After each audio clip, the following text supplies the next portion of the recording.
Captions are super duper important, not only because, you know, you might have students who are deaf or hard of hearing, but also like studies have shown that it helps with focus. Like a high percentage of students will use captions if they're available. English as a foreign language learners can benefit from having accurate captions. One of the downsides of Panopto captions versus YouTube is that frustratingly you have to actually go and turn them on. So and I mean, you as the instructor have to turn them on, not that your student has to turn them on to see them. So let's see, I'm going to go to that video that I just uploaded, and I'm going to hit edit.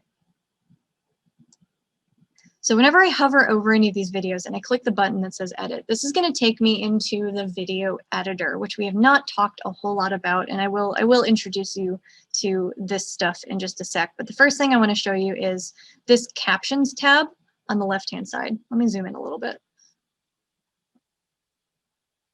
Okay, so on the left-hand side, I'm going to click on Captions. And then I've got the language up here. You know, if I'm speaking in a different language, obviously I would choose that, which you might be if you're teaching like Spanish or something. And then I'm going to import captions. And I'm going to say import automatic captions. What that is going to do is it's going to turn on those machine captions and make them available to students. If you do not see this option, let's say you're being very responsible and you finish recording, you immediately go to your recording online and you say, I'm going to import captions right away. You might not be able to. And so if this doesn't appear, it just means the captions are not ready yet. So it actually takes time for that computer program to run through and do the speech recognition and to caption your video, particularly if your lecture is like over an hour long, it might take a little bit. So grab a cup of coffee, come back, you know, keep this tab open, refresh it later, and then, you know, check on your captions at a later time. Make sure you import them. And then from here, you can see my babbling. And this is where the captions are going to appear on the left-hand side. Mine is a very, very short video, so I only have the one line. To edit your captions, if you have, you know, you're sort of doing short videos, you want to go in and tweak the captions yourself, you are more than welcome to do so, and we encourage it.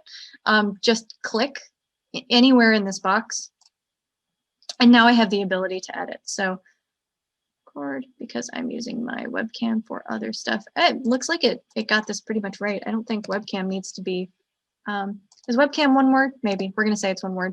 And there we go, I've edited this caption. Now I need to make sure I hit apply at the top right to save my changes. Now, I wanna be clear that machine captioning is not great. In the past, I would have said that you should use YouTube for auto captions because it's way more accurate than Panopto. That's not true anymore. Obviously, it depends on, you know, do you have a standard American accent, which unfortunately means your video is more likely to be captioned accurately. Is there background noise? What's the quality of your microphone? All of that good stuff. But actually, the machine-generated captions from Panopto, it actually attempts to do sentence structure, so it will try to add, you know, capital letters and periods and all of that good stuff. It's not going to get it all right. Having done quite a bit of hand editing of captions, it's not perfect by any means, but it is actually, I think, better than YouTube auto caption if your goal is to edit those captions and make sure that they're actually accurate. There is a caption workshop on our YouTube channel. Essentially, though, you can log into your MyValley and submit a captioning request for your videos. If you go to MyValley, you click on Caption Requests, fill out the form. If you have a lot of videos, feel free to just, you know, fill out the form once and, you know, sort of copy paste all of your videos in there. And please allow at least 2 weeks for those captions to be done.